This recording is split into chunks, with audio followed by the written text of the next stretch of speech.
Hey guys, it's Sarah here today from Inkscape. Look, today we are going to be doing a sort of second part of a video tutorial I did a couple of days ago, looking at the clip set function to create pattern hearts and stars over on Inkscape. Today we're going to be doing this whole process with a more advanced design. So we're going to be downloading some silhouette shapes of dancers, fairies or hip hop dancers, those sorts of things, and we're going to be creating a patterned version of those over in Inkscape.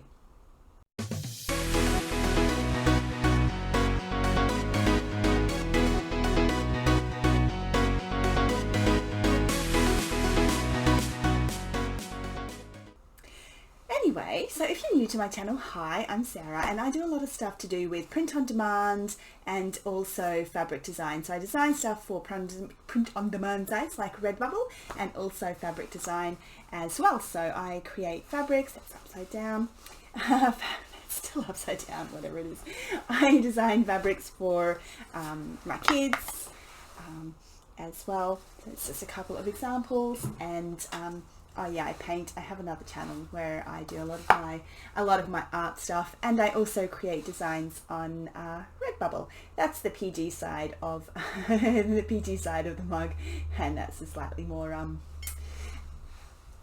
R-rated version of that. Anyway, enough about all of that, and let's go over and have a look at what we are going to be doing today. Alrighty, so here we are over in Inkscape, and I'll just move that around because I know that I'm down there and you can't see me very well can't see it very well if I don't move that around. A number of times that I do stuff and I'm working with it down here, I'm like, no, up in the corner. There we go. Alrighty, so today we are going to be taking a shape like this, and we are going to be creating a shape like that using a pattern that we are going to download from the wonderful Creative Fabrica. So let's just pop over there and have a little bit of a look.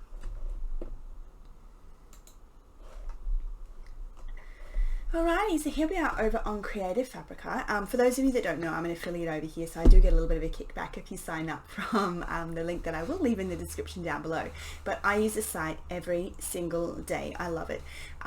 There's a little bit of some cheaper designs and things in here, but there's some absolute gems. And the best part about Creative Fabrica is they often come with a pod license, which is something that doesn't actually always happen in the graphics community, so to speak. You can't actually upload these designs to print on demand sites. It's in their rules that you are not allowed. But here on Creative Fabrica, there are actually some special licenses that allow you to do that. So we're going to be downloading some artwork from here today. I'll just get that out of the way. A couple of my favorite designers here for sort of backgrounds and those sorts of things. This is Julie Campbell design. She's got some really lovely ones. Like so, these ones here, some pretty multicolored backgrounds, which are really, really gorgeous.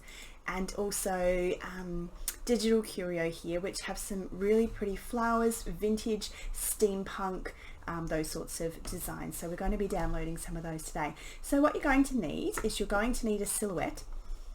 You can make your own silhouette from photos, and maybe that's probably going to be another video. But for today, we're going to be downloading one. So pick something that you like. A dancer, a dolphin, a butterfly. In this case, I have chosen a hip hop dancer in a heartbeat pattern, and a couple of other hip hop dancers as well. So here we are over in Inkscape. If you're new to Inkscape, it's a free program, and I use it quite a lot for that reason. It's just a fantastic tool to have in your design process. I like the fact that you can import lots of artwork into the page and then kind of export out what you want. So you don't have to only have items that you're working on. You can have notes and stuff around the side, and I use that quite a lot. Yeah, I do that quite a lot because I'm kind of a messy designer. Can you tell by the room? There's stuff everywhere. Anyway, so that's what we've got. So I've downloaded this particular design here. Let me move this around again because I know you can't see it. I've downloaded this design from Creative Fabrica, and I've also downloaded this background design. I've got a couple of other ones over here as well that I will be working with a little bit later on as well. So what we want to do now, the last video I showed you that one of the tricks I used for basic shapes is I just use a color infill, which is not going to work in this case. So if we click on the design, and we want to infill it, say, with this color, and here we go, we create this design. It starts off, we look, oh yeah, that's going to work great, and then we drag that down and go in and have a closer look, and we have lost a lot of the detail. A lot of details in the boots, the hair is not there at all, neither is the hand, and we've lost a lot of the detail in the coloring. Even if we change some of the settings and do the pattern infill with, no grow or shrink threshold, it's still, sorry, I didn't click it properly, it's still, we get a little bit more detail in the hair and a little bit more detail here, but we've lost quite a lot of the detail. Now that's fine if that's all that you want to do, but if you want to capture a little bit more of that detail, you're going to need to create a better copy of that. So we're going to want to change that into a vector.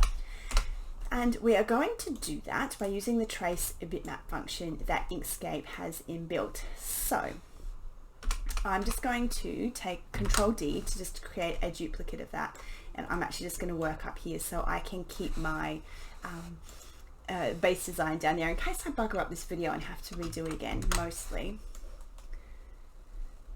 So there we go, and I'm just going to pull out a copy from there. I've got some things going on in the background, so my computer is a little bit slow. I'm uploading videos to my other YouTube channel that I do for like all my art stuff all at the same time. I don't know if you can see that because I can't actually see me at the moment. All right, so here we have our dancer image, and I will just blow that up so you can see what I'm doing a little bit better. We're going to go to whilst clicking on it and make sure there's nothing else in the background, I'm just going to go to path. We're going to go to Trace Bitmap, and then for this one, because it's a black and white image and we're only got one color and we're just looking for an outline, and it's a brightness cutoff because it's white and black, there's no other colors involved in this. We're just going to keep the settings the same. You can see here you can change things around and then hit the update button to see what would happen if you move things around, so you can update these. If I was to take that down to 0 and then update it, you're not going to get anything. 0.1, you can see it's just going to start you're pulling stuff in. So this is where it was, we're just going to leave it 0.45, this is where it was. Okay, and I am going to hit the OK button on that, and I'll just close that down. Messes with my dockers, don't do that. And we will drag off our copy. Now you can see here the difference between the color copy, just like doing a color copy of that, and the traced image is so much better detail. We've got all the hair details and things in there, and a little bit better detail on the foot, and this little details in here as well. So there we have it. We're going to drag that over onto this one here, and we're going to just raise it up to the top. Position, like if you've got somewhere in particular, so you want the hair like to be in the yellow section or something like that, you could do that. I'll just zoom out so you can see what I'm doing. And I'm going to select both those two objects, so make sure you've got two objects selected. You can also click them together while holding the Shift key, and we are going to go to Object, Clip and Set, just like in the last video that I showed you how to do that. And because that's on a white background, that isn't going to show up very well. But if we bring that down on here onto my black page that I am working on, you can see that we have a really cool little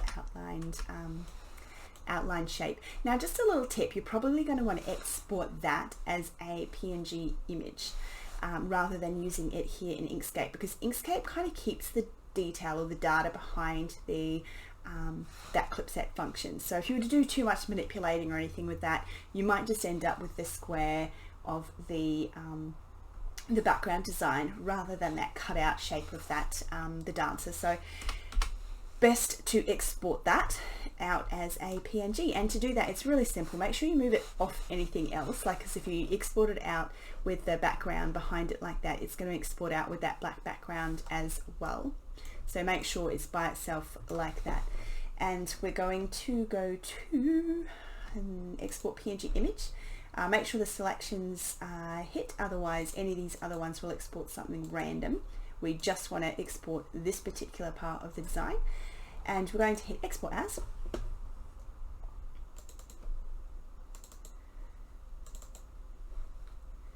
And this is just one of my test folders, and we're going to hit save, and then don't forget to hit export. Inkscape, you need to hit both of those. I think in a very new version they have actually removed the need to do that.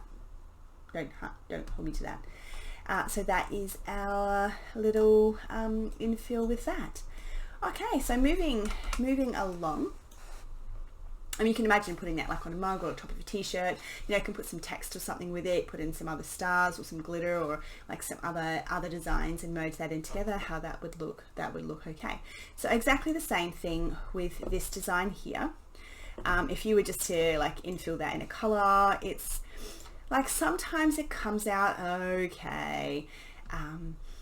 And sometimes it's best to do the Trace Bitmap. So you lose a little bit of detail, you know, around the fingers and those sorts of things when you do that.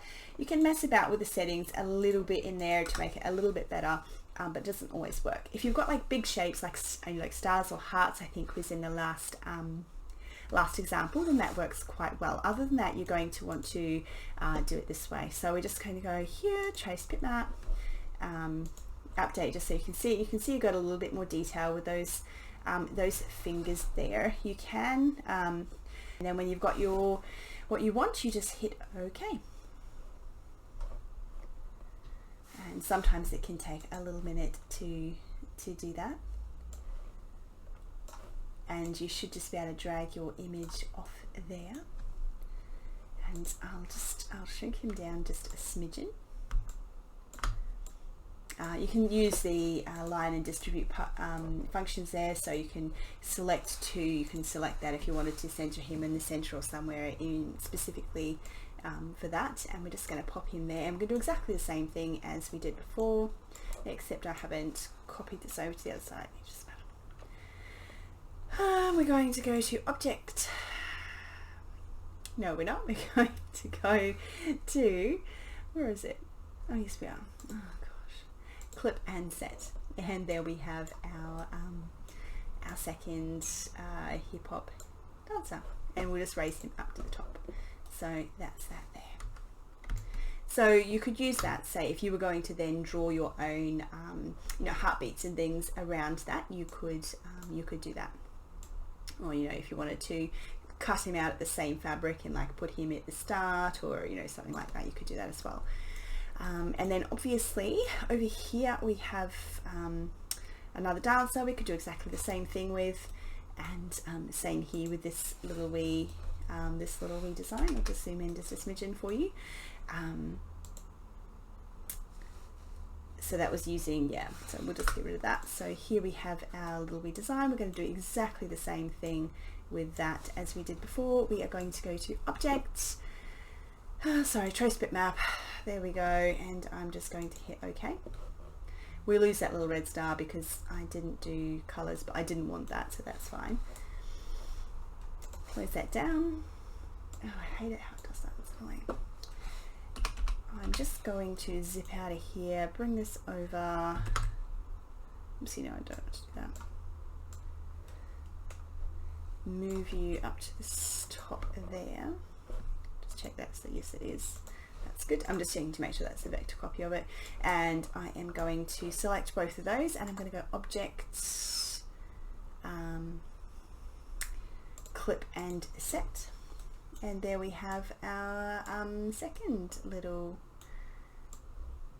copy there. So I'll just, anyway, so here is our second little design there with dancer. So you can imagine you can put this you know, mix it up into a design to put on a shirt, or, you know, on mugs or something along those lines. Same with this one here.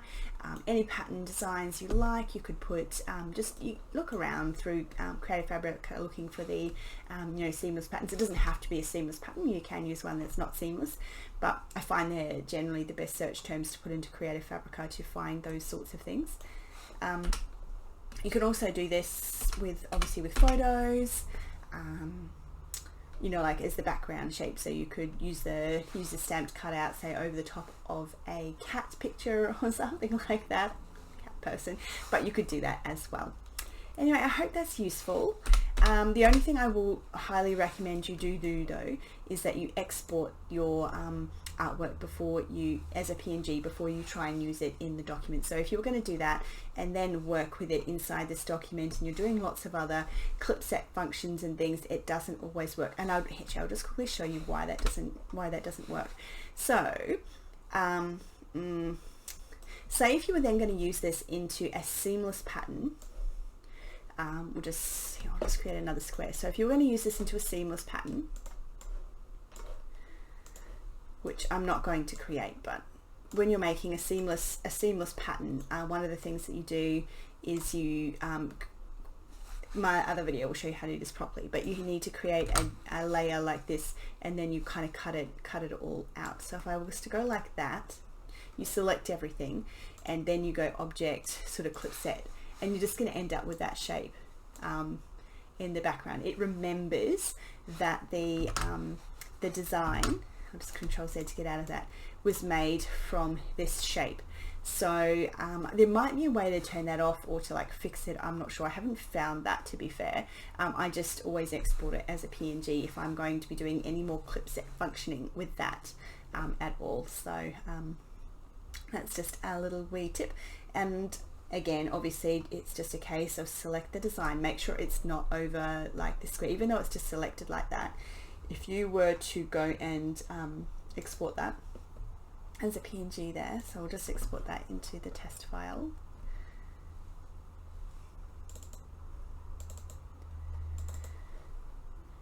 I'll just save that there and export. Even though only that little part of the design is selected, it's going to export it with that red background. So let's go and have a look. Okay, so here you can see it has exported that design with the that red background around the side, even though we had only selected that one particular design, and it's exported it like that. And just the red has clipped into the borders of the design. Make sure, so make sure when you export that there's nothing actually behind it. Makes it a little bit more tricky if it's a white design because you can't see it, but that's okay. I think you can also, there are some other things you can do with that. You can put it on a layer and hide the layer, lock the layer, that sort of kind of thing, and then export it, and then it won't show up. But it's a little bit more tricky. Anyway, I hope that's helpful, and you can find a use for recoloring a design like that. It can be quite handy. Anyway, so thanks for watching, and if you've got any more questions, do let me know. The next couple of videos, I'm actually going to be printing out some fabric. So creating a design, not this design, but creating a design like this, and going to be printing that in Australia and showing you the results. So just showing you some of the stuff from Creative Fabrica that you can print out onto fabric and exactly how to do that. So hopefully some of you will find that interesting. Of course, those files that we create can just as easily be put onto a print on demand mug as well. Anyway, thanks for watching, and I'll see you next time. Bye.